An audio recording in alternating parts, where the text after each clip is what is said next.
Some of the most terrifying stories aren't found in books or movies, but hidden in random posts online. Today we're diving into the unsettling world of Reddit. Everything you're about to hear is based on the real, personal experiences of users, shared in their own words. If you have your own stories, share them in the comments below. And if you enjoy your journey into the unknown, please like this video and share it with your friends. It truly helps our channel grow.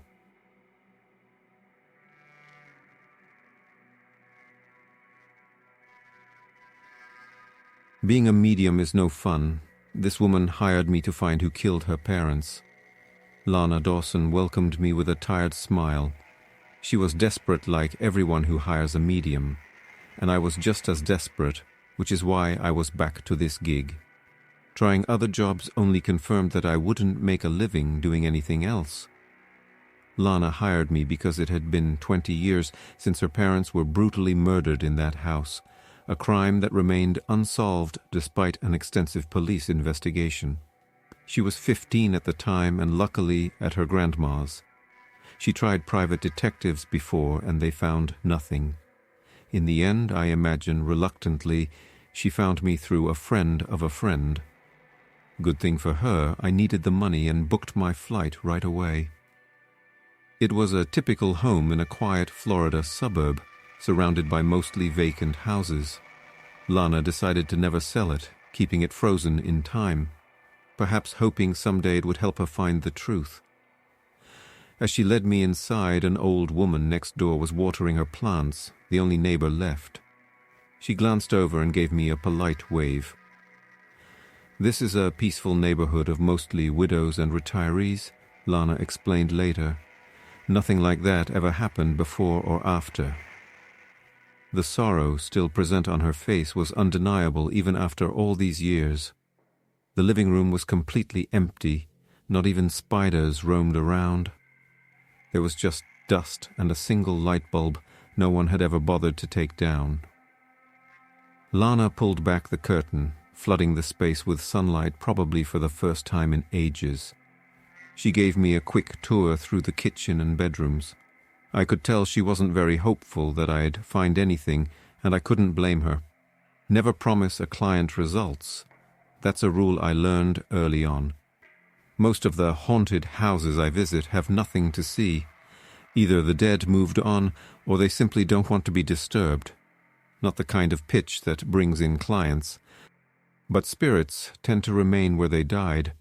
The energy of death clings to a place, anchoring them there. If Lana's parents still lingered in this house, they could talk to me. I asked her for a chair and placed it in the center of the living room. "I'll try to channel the voices of the spiritual world now," I told her. "So please, we need to remain silent." That was just a fancy way of telling her to stay quiet so I could hear if any dead would actually talk. I sat down and closed my eyes. For several minutes, I waited in silence, hearing nothing but the wind and birds outside. I was ready to give up and explain to Lana my no-refund policy when I heard faint weeping. It was soft, almost inaudible, and gradually grew louder. "Is there someone here among us?" I called out firmly. The crying stopped, and a metallic, ethereal voice asked, "Can you hear me?" "Yes, I can. Who are you?" No response. The entity resumed crying. I explained what I heard to Lana, who was now slightly more excited by the discovery. It could be her family. "Please tell me, are you Mr. or Ms. Dawson?" I tried. The weeping stopped abruptly. "Do you know where Miss Dawson is?" the voice asked. "I want to tell her I'm sorry." "What do you mean? Sorry for what?" The light flickered for a second, and I saw the curtains shift slightly before the answer came. "For what I did to her," the voice confessed, its tone laced with sorrow. "For killing her the way I did." I felt my heart pound in my chest and turned to Lana. "I don't think this is your family. Now, in my experience, spirits can be deceitful. It wouldn't be the first time some smart-ass ghost tried to play me for a fool, so I didn't immediately relay all I had heard to Lana. She would probably freak out anyway, and I needed her to stay quiet for the rest of the session. "Who are you?" I asked next, to no response. "Do you know what happened that day?" I tried again. This time, after a long pause, the voice answered. "It wasn't supposed to happen like that," it murmured. "She shouldn't have had to die." That was an interesting response. "What about Mr. Dawson?" I asked. "The man got what he deserved." The voice suddenly deepened, taking on an almost demonic tone. The light bulb flickered violently. Its reaction made sense based on what I had read about the crime scene. Mr. Dawson had died from 15 stab wounds, most likely in his bed. The killer was probably driven by emotion. But Miss Dawson showed signs of a struggle.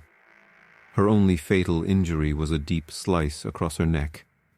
Maybe her death wasn't intentional at first. This could actually be the murderer. "But why did you do it?" I decided it was time for tough questions. "I just want to help you find peace. It's the only way you'll leave this house and see her again." There was a long silence. Then it spoke, its words thick with emotion. "Because I loved her more than anything.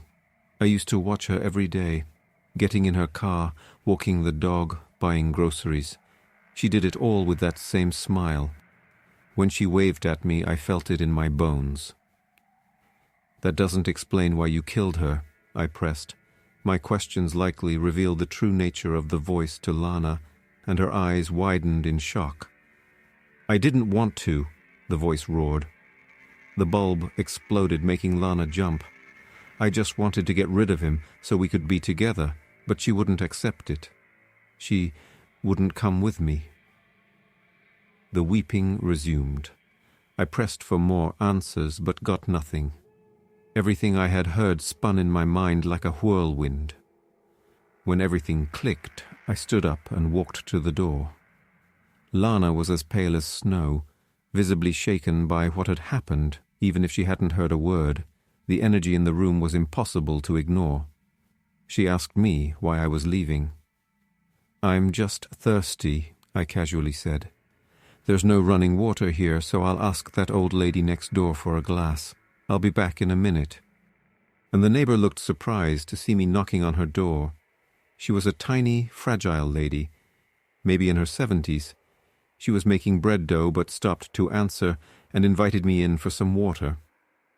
As I followed her to the kitchen, I took a look at her home furniture that had to be at least half a century old and a large portrait in the living room of her and her husband, taken long ago. She handed me a glass of water and went back to kneading the fresh dough. "I hope you don't mind me doing this," she said, using all her small weight against it. "I just love having them ready for dinner." "Don't mind me at all," I thanked her, sipping the water slowly. "By the way, you and your husband are so beautiful together in that photo," I said, referring to the portrait. Her face stiffened for a brief moment before returning to its usual warm smile. She confessed to me he had abandoned her years ago, but it was hard to let go of the memories. One day he simply got out and never returned. Determined to change the subject, she asked what I was doing in that dusty, abandoned house. I told her I was a medium. "Oh, that's fun," she giggled. "Did you find anything there?" "Yes, as a matter of fact, I did," I answered. "I found your husband. He told me a lot about you, about him, and about what he did to the Dawson family." She froze, hands still buried in the dough. Slowly she turned around, scanning my face to see if I was joking, if I really knew the truth about what had happened 20 years ago. I didn't. It was a bluff, an educated guess. For the killer to be a spirit trapped in that house, he had to have died nearby. For him to know the private details of Miss Dawson's life, he had to be someone that lived close, someone who could watch her every move, like a neighbor. And there were not many of them around here. I had no idea it would work. My theory could be pretty much wrong. But the bluff paid off because the woman broke down in tears. For Lana, finding the truth was all that mattered, and I gave it to her. Her family had been killed by a neighbor obsessed with her mother. In an act of desperation, he took advantage of the night to break into the house and confess his feelings just as she had gone to the kitchen for a glass of water. When she rejected him, he grabbed her and slit her throat with a sharp fish knife. Then, in a fit of rage, he walked into the bedroom where her father slept and stabbed him to death. It took me a few more sessions with the killer to get the whole truth out. The old lady confirmed and admitted to Lana that she had suspected her husband all along, and when she confronted him, he fled, never to be found, probably dying somewhere years later. The end. Or at least that's the end I told Lana. I can't say she was happy about it, but at least she knew now there could finally be peace. What I didn't tell her was that the husband never fled, and his wife didn't simply confront him with words. When he arrogantly admitted to the crime, showing no remorse, she shot him with the handgun they kept under the bed and buried him in the backyard. I advised the woman to lie to Lana, keeping her safe from any legal trouble. That way, everything would end up in its right place. The old woman in her home, the husband trapped inside that house, drowning in his regrets. Fuck his peace. The end.